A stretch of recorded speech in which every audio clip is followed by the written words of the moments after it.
So it is Dorothy and Allison here, Dodie and Allison.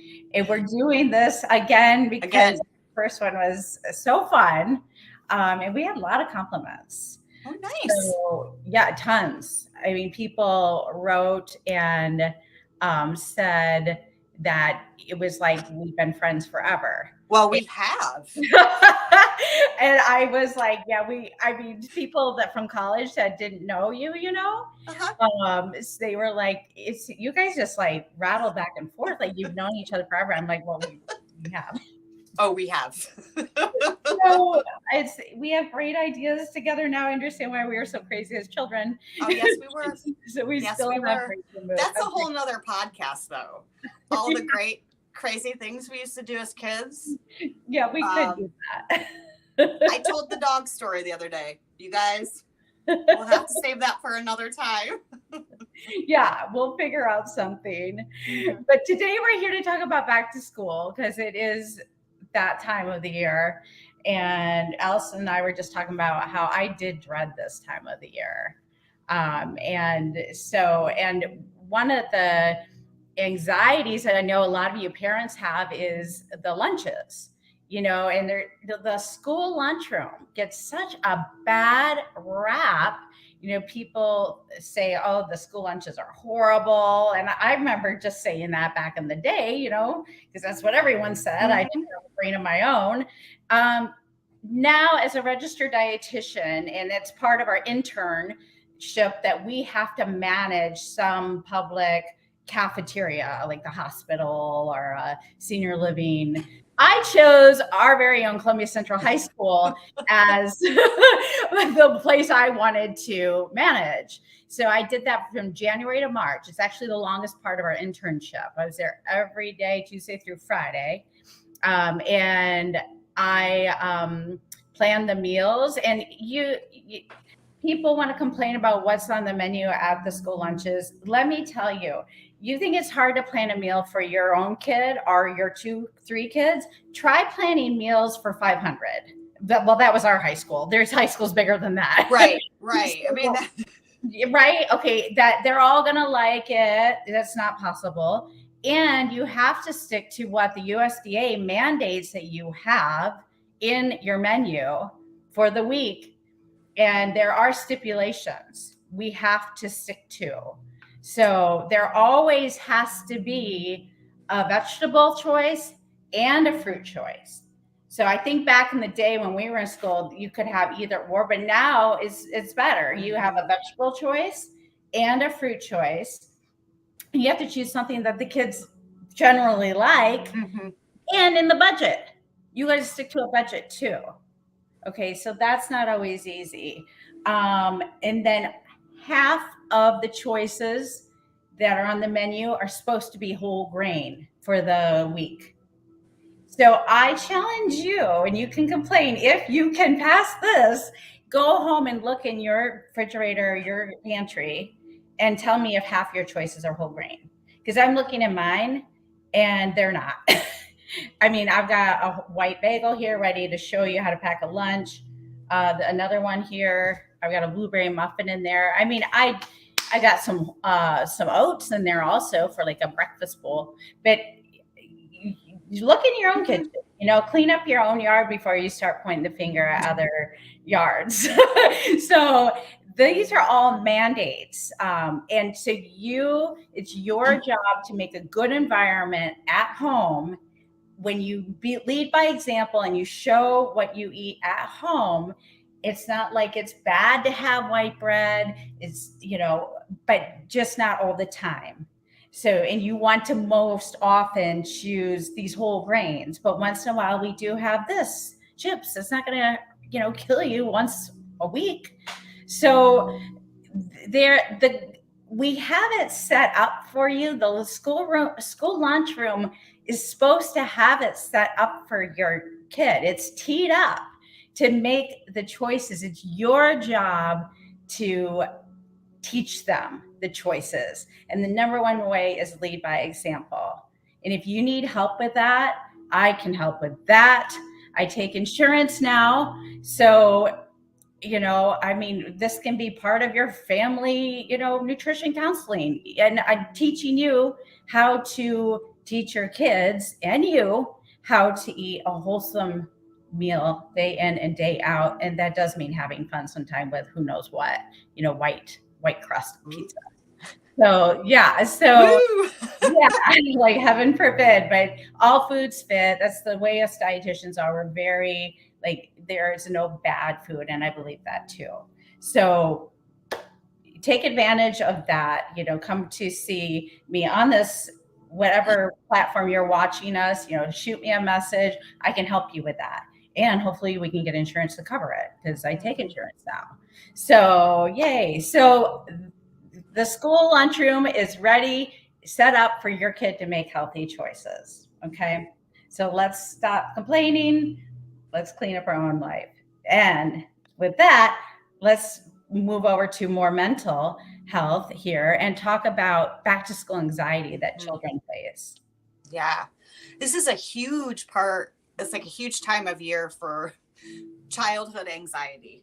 And, and Dodie and I were talking about it earlier. We both had very different reactions to going back to school. Just based on, I think I'm an only child and Dodie is not. She has siblings and her house was a lot more bustling than mine was growing up. I lived out of town. I lived about, it would be considered in the country, right? Yeah, definitely. Because the town we live in isn't, it's not a huge metropolis, but I lived, about 3 miles out of town. And 3 miles was like, like it was like a huge distance when when you were young. So I didn't necessarily have a hard time going back to school because I was, looking forward to seeing people on a daily basis and kind of getting into that routine. But there was a lot of other things in school that I had some anxiety about. So I think first and foremost, and I love how you started the study with clean up your own yard before you judge somebody else's yard. I think we need to do that as parents as far as anxiety with our children. We need to take our own temperature because sometimes our anxieties about school starting, because that can really change a lot of things in our family dynamics all of a sudden, right? Like we have to start setting an alarm clock again, or, doing those lunches or homework. That's a huge stressor for a parent. Number one, because I don't get it. Things are taught so totally different now than they were when we were in school that sometimes I get so stressed because I don't get it. And here I am as a professional. So homework and all that, the stress of your child, having to do homework, getting into a routine, don't let your anxiety as a parent and how things are changing, because it's okay to feel anxiety, right? It's a natural thing. We're going to feel it, but we want to make sure we're gauging our own temperature so that we're not placing our anxiety on our kids. We want to make sure that we're really just kind of being pretty supportive. And it's okay to tell your kids, I really don't, I don't look forward to the end of the summer happening because I really love spending time with you, but everything kind of has to change sometimes, and we all have to get used to it. So, and here's another thing as a parent: don't take on too many commitments, like so many commitments for your family that it's just a total train wreck, right? Like that's stressful. Even enrolling your kids in a million different things that they want to be enrolled in, that's a huge commitment for a parent. And if you are feeling stressed about that, you don't want to be putting any of that stress onto your child, right? So all of these things play a factor in our stress and anxiety when our kids go back to school. So first and foremost, gauge your own temperature on that and plan accordingly. Don't let any of it bleed onto your kid. One of the other things is listen to your child's worries, validate their worries, listen to it. I know I don't like somebody telling me, well, it's just something you got to do. It doesn't matter if you want to do it or not. you got to do it, right? Like, which is in reality, yes, we have to go to school. We have to do those things. Things are a little different now than when we were in school, where there's a few more other options as far as schooling, you know, Mm-hmm. maybe homeschooling, things like that. But, you know, don't just, I mean, acknowledge their feelings, acknowledge, because they're real. They're absolutely real to them. It doesn't matter if you agree with it or not. Their anxiety is real. And also try to understand, maybe it's, you know, there's certainly times, not just going back to school in general, I think, but there are other times that kids get especially anxiety filled when going back to school. They're starting, let's say, kindergarten, maybe, you know, this is a big deal. Mm-hmm. Maybe, you know, going to middle school is a whole plethora of gross now, right? Like, I mean, middle school is icky and hard and just a really stressful, tense time. And again, when we grew up, we had junior high, right? So it was 7th and 8th grade. So we were a little more mature when we switched out of elementary school, I think. Now, at least in Indiana, they're putting kids in 5th grade into middle school. And if you're looking at a 5th grader and an 8th grader, that's a lot, you know, that can be a huge anxiety filled thing. You know, maybe a teacher that they have heard some things about that they're maybe a little nervous about, or a teacher that is a little bit more difficult on some of the subjects that maybe your child struggles with. Try to figure out what exactly is causing the anxiety, you know, and listen to them. Make it a safe place for them to actually talk to you about it. You don't have to talk.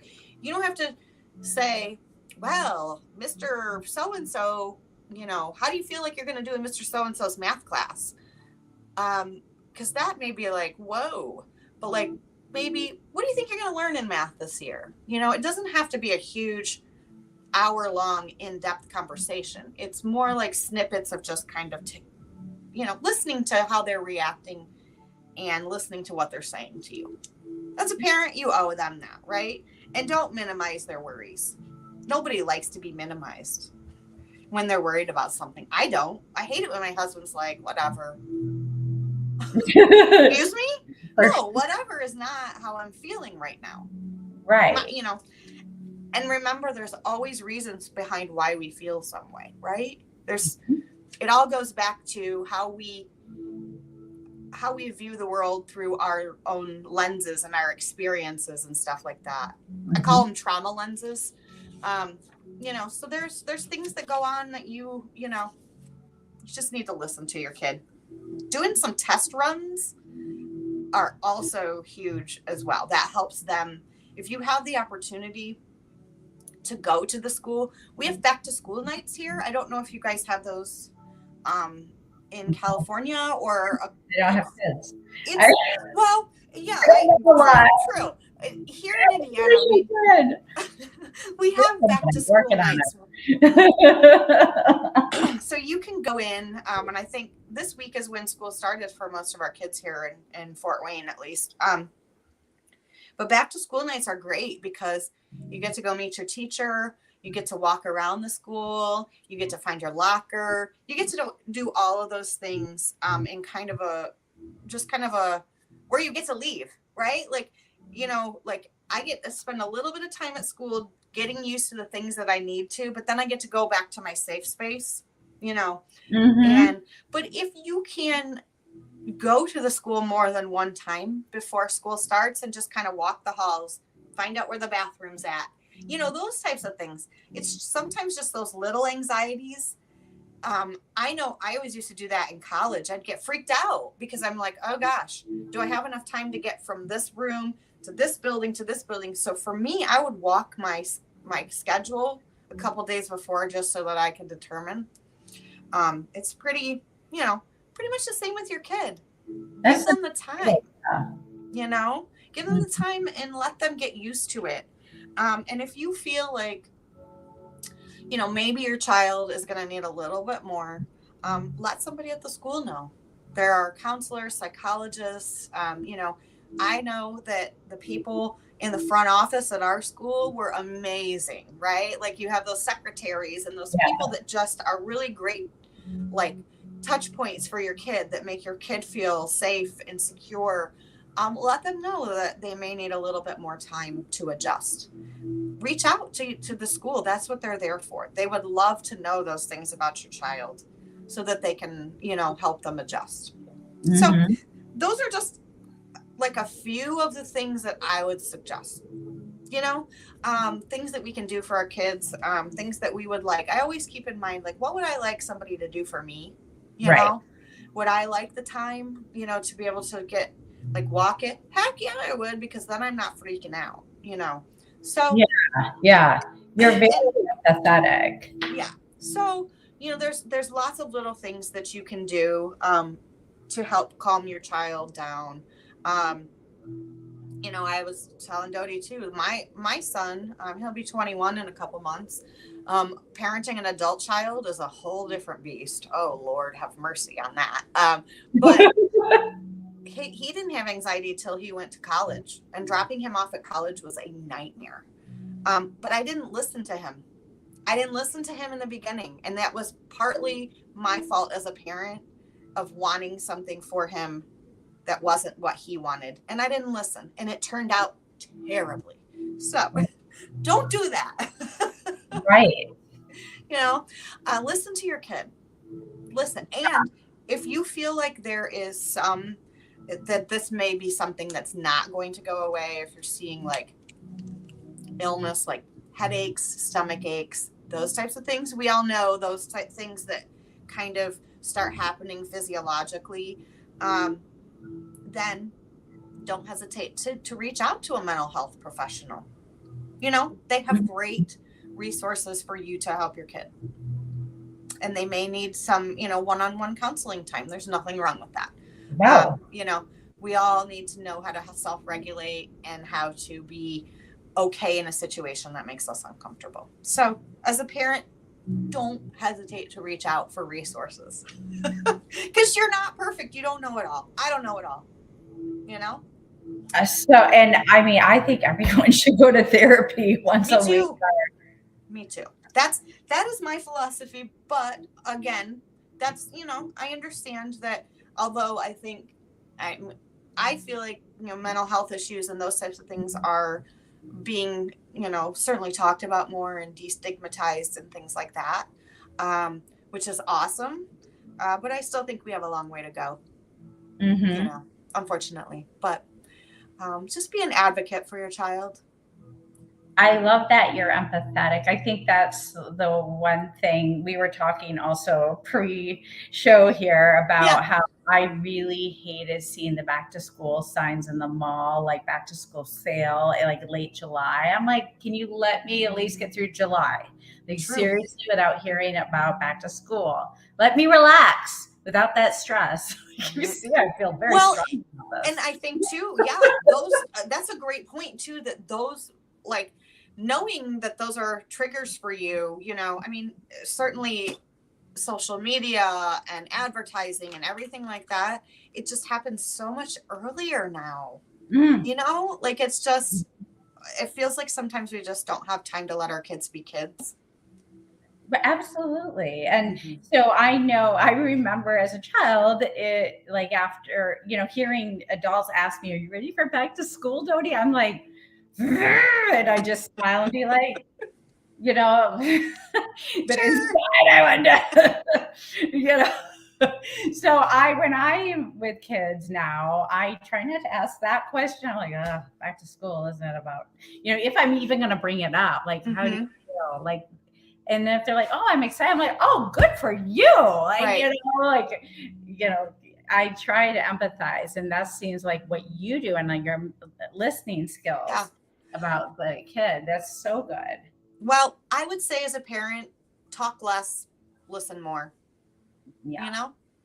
That's one of the things that's really hard to do as a parent, because you want to fix everything, even not even as a parent, just for any child, whether you're a teacher or an aunt or, anything, godmom, whatever it is, like these kids in your life, however they come into your life, you want to protect them and you want to fix it. You're a fixer, where most of us are fixers, you know? Most of us want to fix things for people so that they don't have to suffer.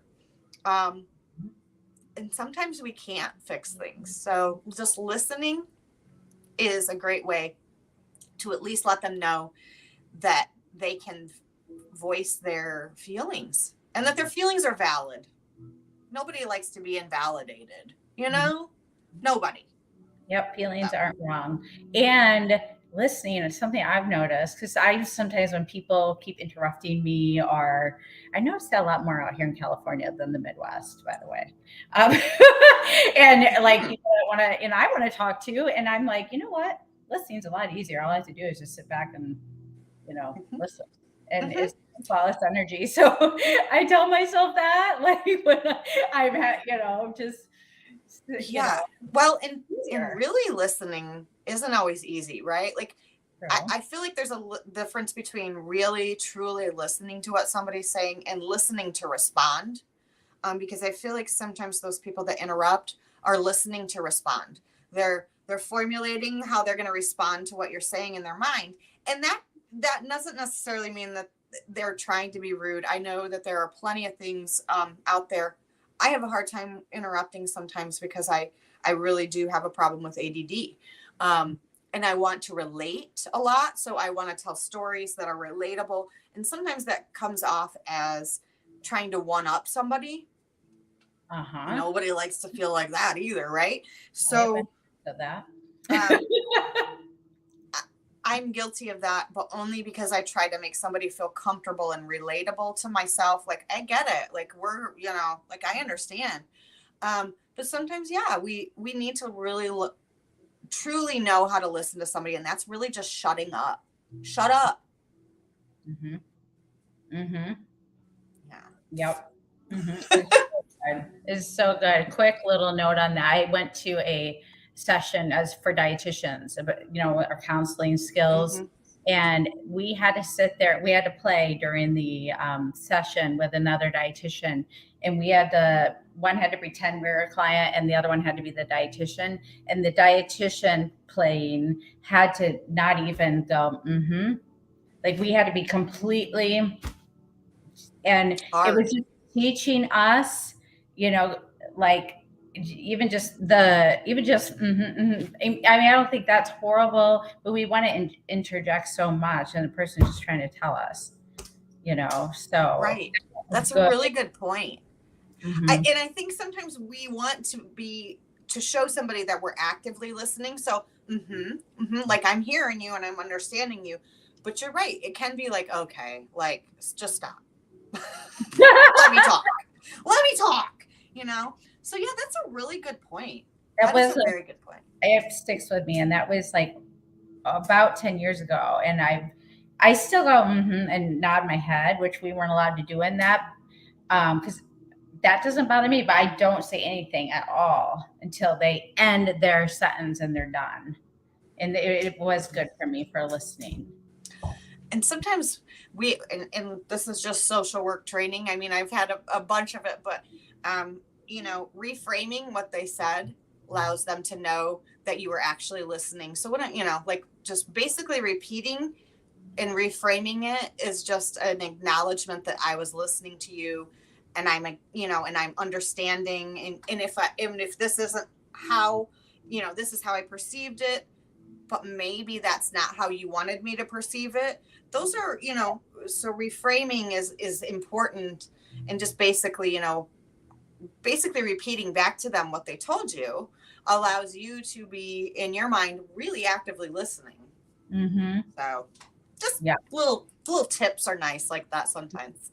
Listening is great. My boyfriend's such a great listener. I'm blessed. Lucky you. Wonderful listener. That's why I have so many girlfriends. Which it's fine. I share. I mean, okay, whoops. We won't talk about that. Just ear sharing, nothing else.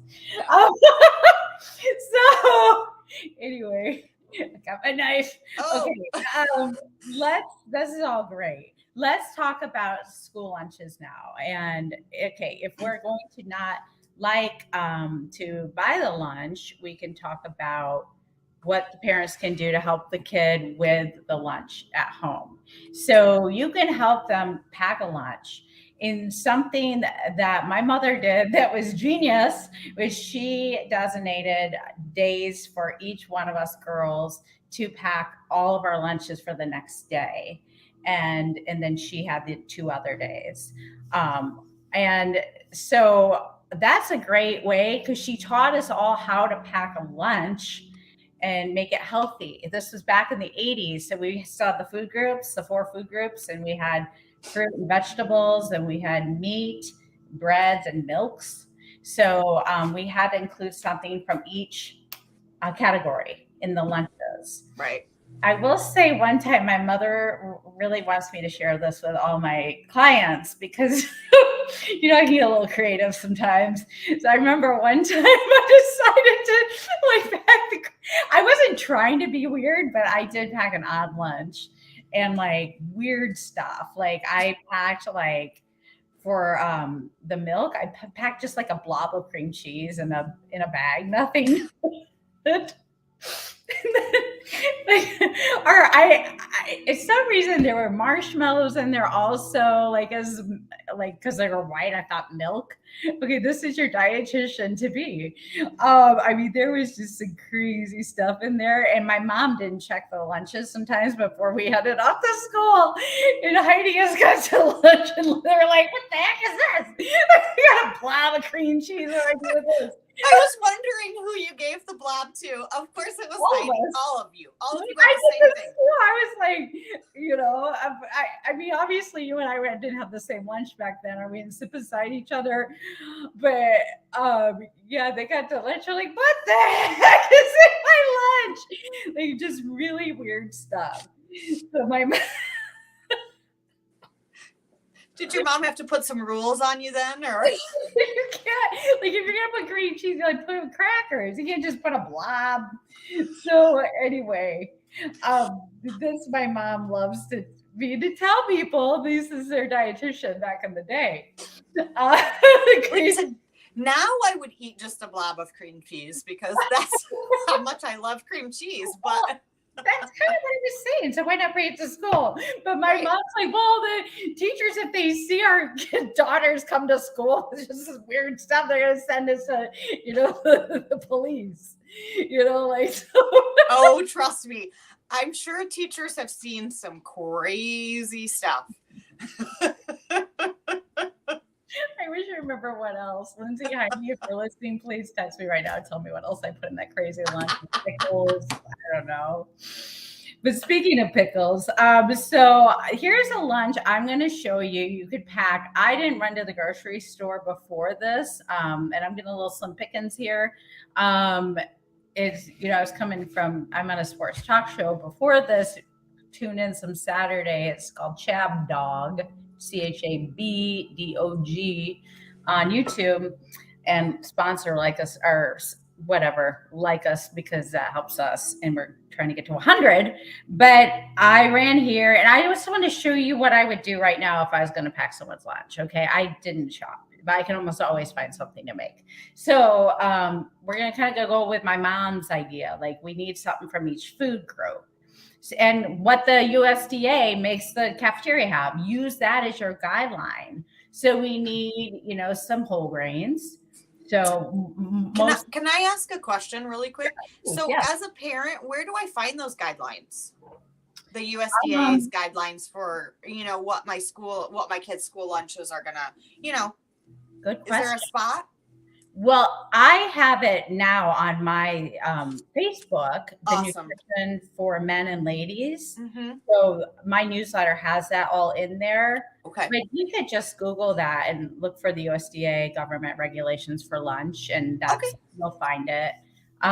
So yeah, you can go to my site, or hit me up, and I'll send you the newsletter here. Text me, message me. So I got these little guys, kids love this stuff, like Lunchables kind of things you can reuse. I use these when I meal prep for people. And so I got some bagels here, from when JP visited. He bought a ton of bagels. And and I do love a good bagel. I just don't eat them a whole lot. But this will be kind of a treat. Because and do you realize bagels have grown? Remember in our day, like they were really small. They were little. Yeah. That's giant. Yeah. So that's something I mean, what comes first, the chicken or the egg? Did food start getting bigger and then we start getting bigger as Americans? Or was it we start getting bigger and so food manufacturers like, oh, well, people are bigger now, so they, have more calorie needs, or they want this because they're big. So what happened first? I don't know, but our eyes are naturally, attracted to a bigger bagel. So we are. Studies show that from what people like when they look at food. So this size bagel is like eating 4 slices of bread. Honestly, it is. The calorie is very dense. So really a half is more, but it'd be okay to pack for a lunch because it could be a snack later on, a couple hours later. So I'm going to pop this in the oven. And while I'm doing that, toasting it, so usually anytime you plan a meal, you want a carb for energy. Your brain doesn't work on proteins and fat. Your brain works on carbs. And then what carbs, I mean, you could pack these lunches for yourself too. I'm getting my ideas actually from my meal planning app that I have that you can also have. I will share that with you. I pay for it. You can have it. So it teaches you got to have a carb and then you got to have a fat. A fat will help your body sustain the absorption of the carb for over the next 3 to 4 hours until you eat again. So like, say I just ate this bagel, like I was kind of silly in the 90s thinking, oh, no fat for me because we're fat free. So I would just eat this and heaven forbid have any fat. And then afterward, I'd be like, okay, I'm still hungry. That's because I didn't have a fat on it. And a fat will make you feel satisfied. I ate. Okay, I'm good now. I don't need to eat more. And it will sustain it. The fat slows down the absorption of the sugar molecules. So you want to put a fat on. So I was just, I got this cream cheese that Jay Pizzle bought too at Einstein. So we're going to half this bagel. And after it's toasted, and you can just put, like a tablespoon to 2 tablespoons on. It always gives you the portion sizes in this app that I can share with you. Highly recommend it. So there we got our bread and our fat right here. You could also use other things, like, let's see what I've got here. Well, almond butter was what I was thinking, but that is a fat as well. Here we go. I got my roommates. So we got almond butter you can put on instead of the cream cheese, which actually be a healthier fat because it's a plant fat. It's a monounsaturated fat, which helps us prevent heart disease, which is our number 1 killer in America, not COVID. Heart diseases. So let's care about that even more. Right. What about like avocado toast? Like what about that's a great. So good. So yeah, that would be a healthier fat too. So like a nut butter, like my roommate has here, or avocado. Olive oil is a healthy fat. Canola oil is a healthy fat, even though it used to be used in mechanics cars. One of my students taught me that. I was like, oh well, hey, really? We use avocado in the face too. So there's things for multiple purposes. It's true. It's fine though. And any healthy fat, monounsaturated fats, nuts, seeds, plant fats for the most part. Okay.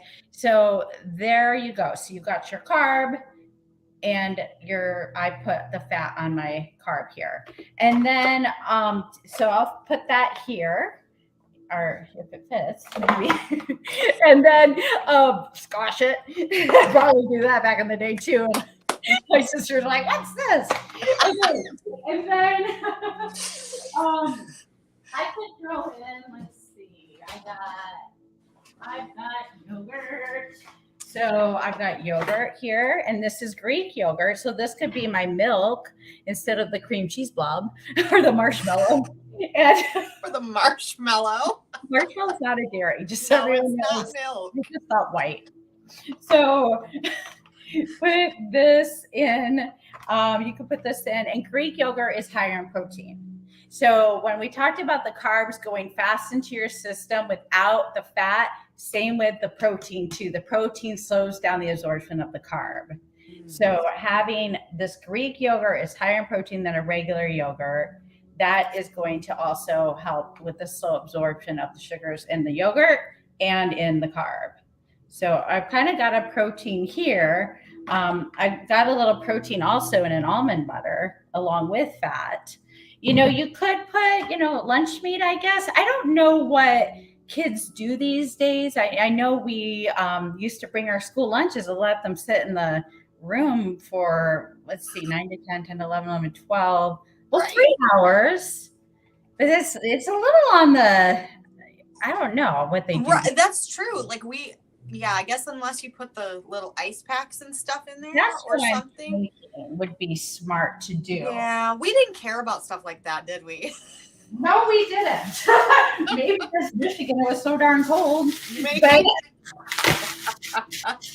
But I would recommend, because foodborne illness is real, and more than half of our sicknesses usually are something in our own kitchen. It's not like a bug. Really? Yeah. So it's very real. We got to keep our own kitchens clean. So you could put that in my little handy dandy Detroit Tiger. Heck yeah. Don't put it in anything else. Yes, I got a Red Wing one too, and a bar. Okay, that's fine. That's fine. If you have a Lions one, that's fine too. Yes, I do actually. I just don't have a piston one. So haven't changed much, have I? So you put that in. Another idea I was looking through.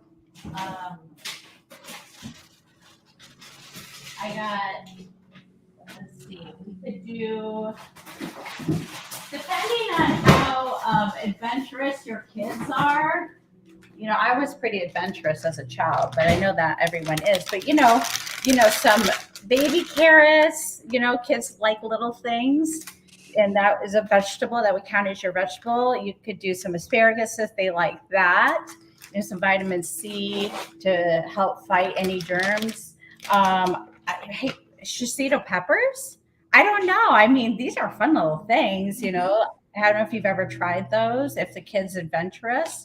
I pickled some shishito peppers here. Oh.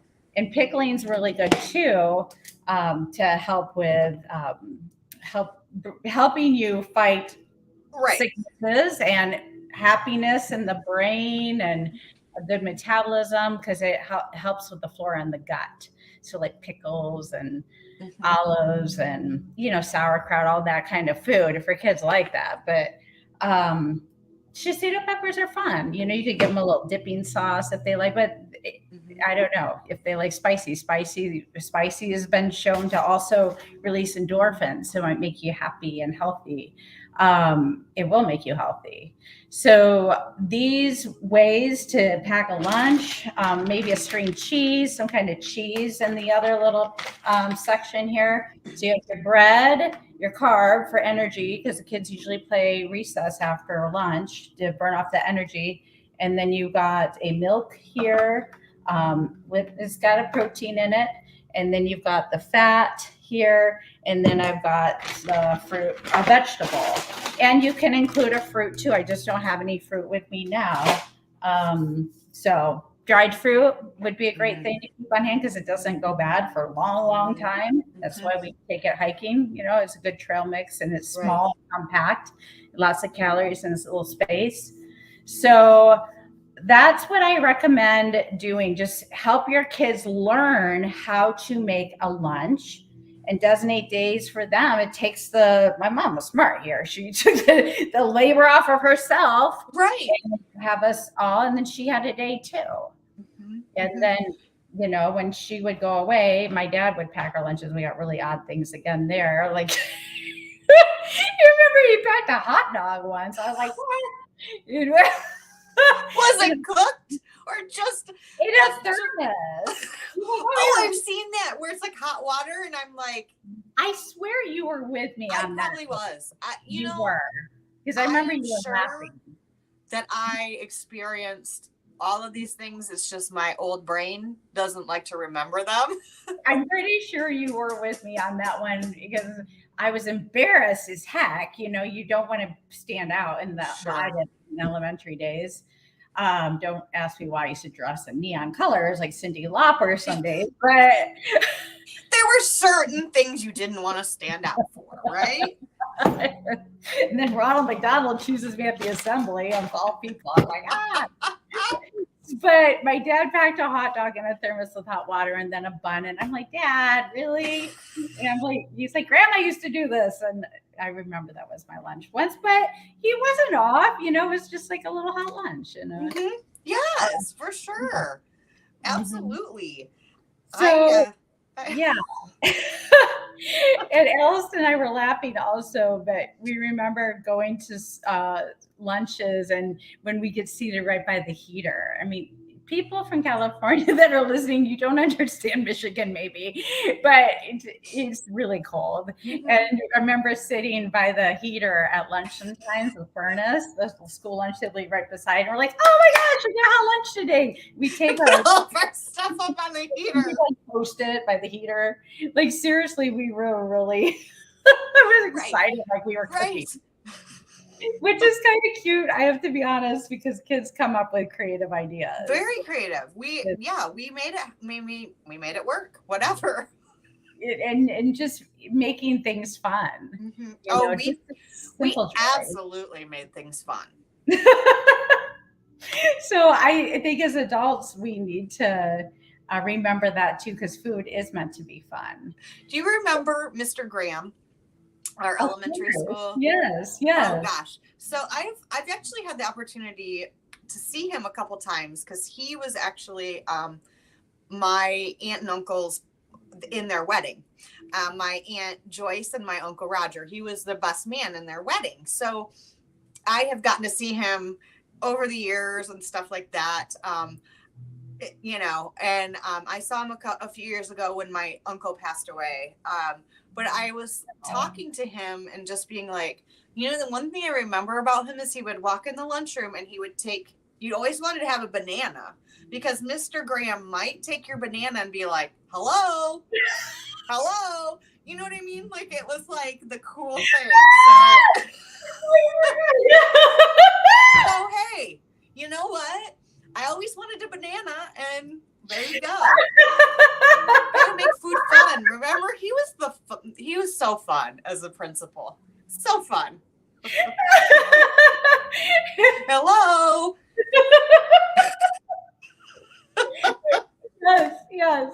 And side note, bananas are full of potassium. So yes. Too. And they're fun too. So you know what?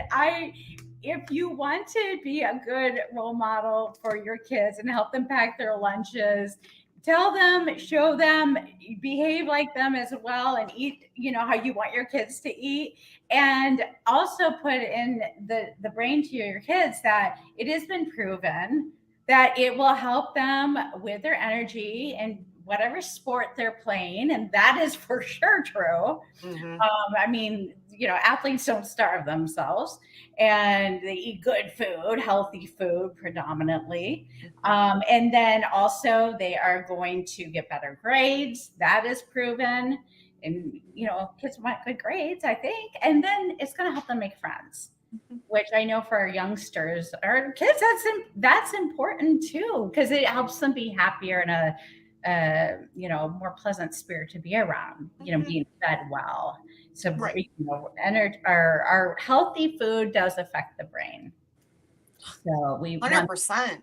I can always tell when I haven't eaten healthy, like my body is just like craving something like just really healthy. I'm just like to that point where I'm like, ugh, I just feel terrible. I just need a salad or a good piece of chicken or something. You know what I mean? Just something good for me. Hangry. Yeah. Hangry. That's a real thing. It is a real thing. Mm-hmm. Oh, for sure. Yeah, you do it. Yeah. Yeah. I mean, all the car accidents I've ever been in were when I was hungry, for real. Like just a little yeah, just like tiny little bumper bruisers, but like, yeah, is when I was, not eating well. Yeah, yeah. Because Yes, that's true. You struggled for a while with that. You yes, did. absolutely. So it Mm-hmm. is food does feed the brain. Yeah. So I'm actually making my this I'm gonna as I'm demonstrating this to you, this is gonna be what I ate. Keep in mind I got up this morning, meditated, and then did some breathing exercises, then took an hour.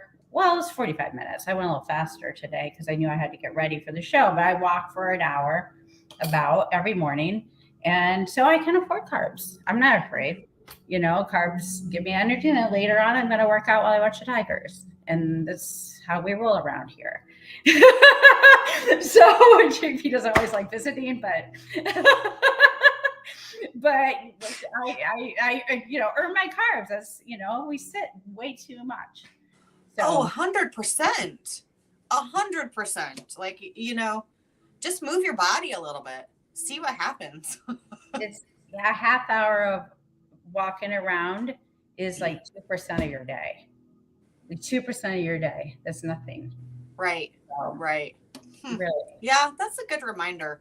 I don't think, I don't think most of us do that enough. Take those times, and it is self-care. I mean, It it's is totally self-care.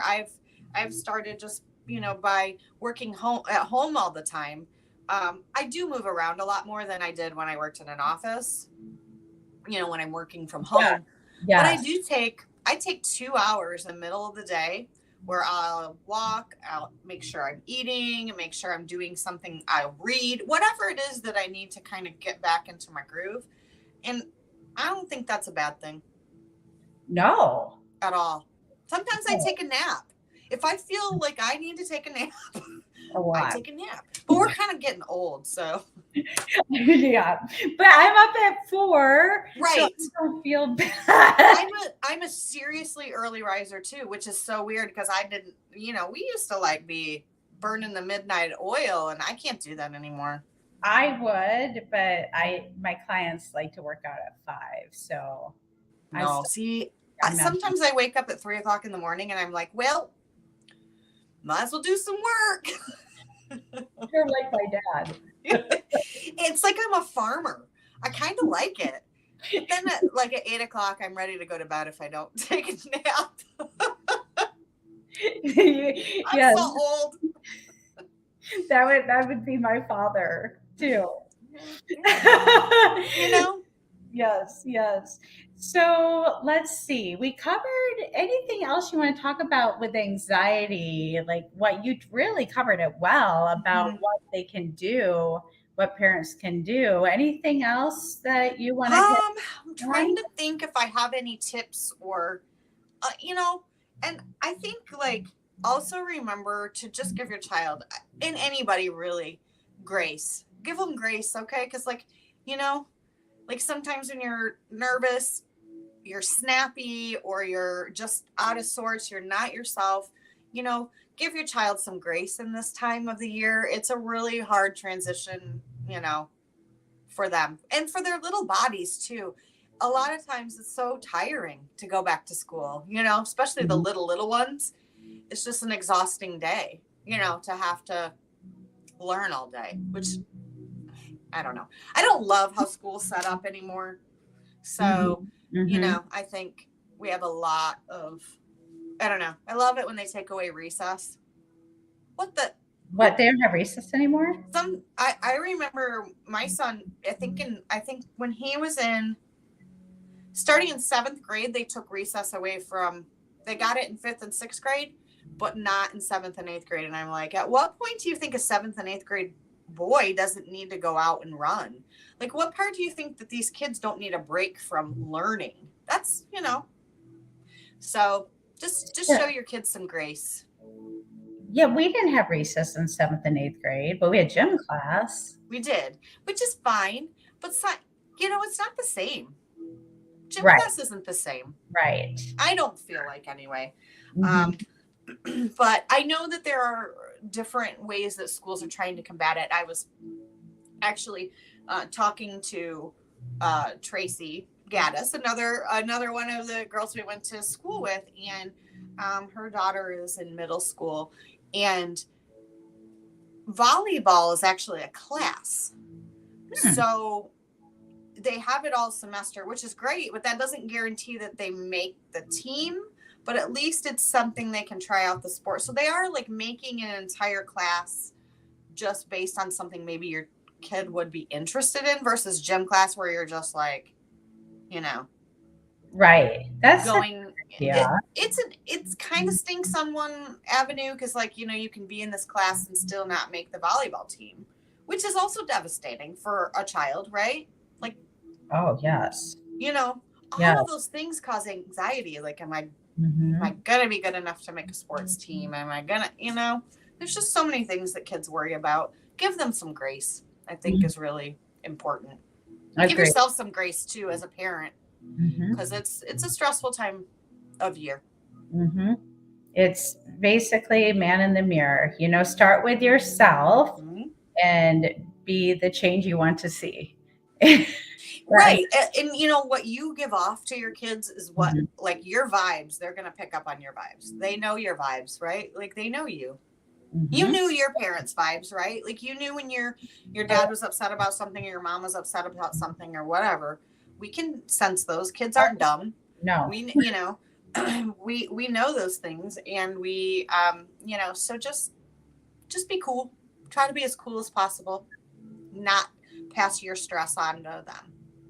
Great advice. And I think I liked your mom was a cool mom. We all loved your mom. She was a cool mom. She was a cool. I wish I had a few more rules though. That's another podcast. Maybe not. My family was your second family. Yes. I loved your family was much more like you had a system. Oh yeah. I didn't. I was the only, so it was like whatever. So it's nice to give your kids some structure too. Yeah. Yep. We need it as children to learn how to be productive adults. Yep. Believe me, the allowance sheet, all that. And my mom, I don't know if you remember that, but we had the allowance sheets, and I do remember that. 5 cents for hanging up our mittens, or 25 cents for getting an excellent sticker on our piano class. And if Heidi got an icon, I was like, because I had to make the most money as the oldest. Right. So just competition there. Oh, Heidi. But Heidi, that middle child. And then we gave 10% of our allowance, even if it was 90 cents to the church. Tithing. So 9 cents in our little envelope. But these were all good, even though it's, we're like, what's the church gonna do with 9 cents? But it's like you're teaching those. Yeah, you're teaching them to take, to manage finances and do work for money and things like that. It's really about leading by example. Yeah. And I mean, sometimes I remember I started making more money. I was like, gosh, I had to give this much to the church, and be like $1 or something. And, but it is a good thing. Like when I go to church now, I try to think how much I made for the week, because it varies. Right. And I'm like, oh my gosh. But I do try to do that, and stay true to what I was taught.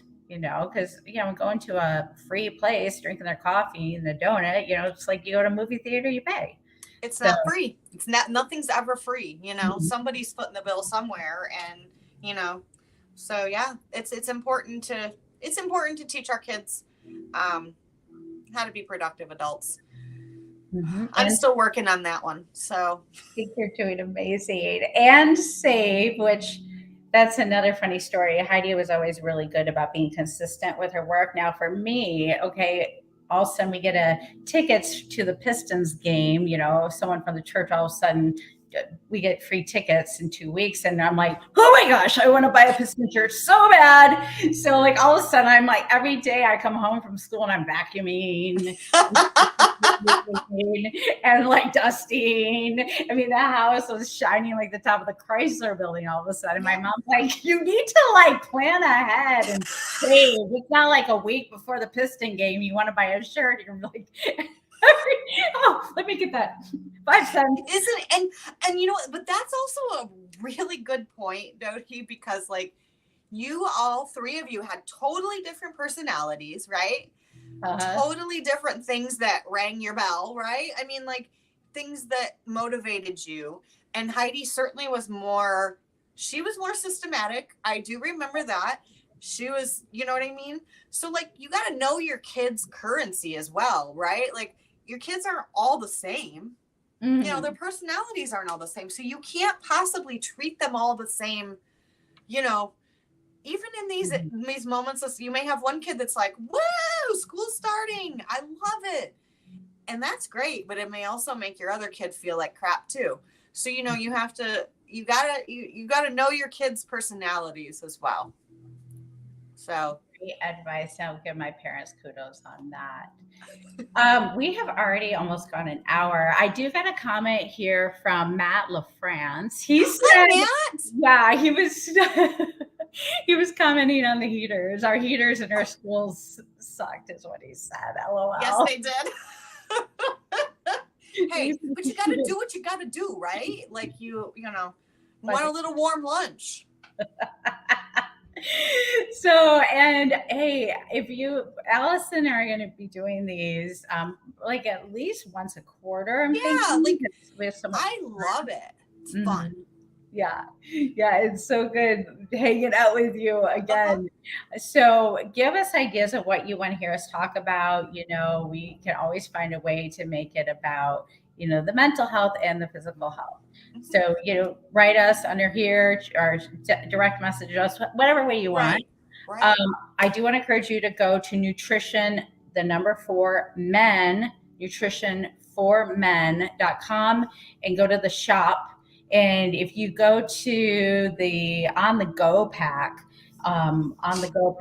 keep it moving. That's the one that I'll teach you how to make your lunches, and I'll just send you meal plans like for the rest of your school year, you know, every month. And seriously, it goes. That's a great thing to do. Like have somebody else plan it. You just execute it, right? As a parent, because sometimes planning stuff takes forever too, right? Let somebody that knows what they're, you know, tell you what to do. And I would love that as a parent. You can do it. I know you've asked me for meal plans before.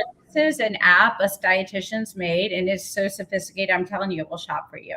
All you have to do is hit shop. You'll tick off what you already have, and it shops for you at Walmart or Instacart. And it's all designed by dietitians. We make it just for whatever kind of plan you want. Yesterday, I did an interview, and I'm going to be posting this probably within the next week, of one of my clients who is in her 60s, and she's from the northern Midwest like us. She lives out here now too. She's got that stubborn fat, and she's went from 230 some pounds to 160 in 1 year. And I mean, it's in her 60s at 5'2". That's amazing. It is, and that's hard to do. It's hard to do. And especially, you know, with all of these, I mean, I know both of my parents have diabetes. So I need to be mindful of that. For sure. Now. Absolutely. You know, I mean, both of them do. And so, you know, but both of them are fortunate enough to be able to control it with diet. Good. Great. So hopefully. So we have that on this app on anything. So it's a great app. So do hit me up if you would like to have that. 8,000 recipes in it. I make some recipes on it. It's fabulous. Nice. Yeah, it's cool. So we look forward to hearing from you. Thank you so much for joining us today. Yes, thank you. It's so good to be together again. It is. And I will close this by saying the one and only word, moo. Moo. Goodbye. Bye, everybody. Talk to you soon. Goodbye, everyone. Hit us up. Bye-bye. What you want to hear about. Toodles.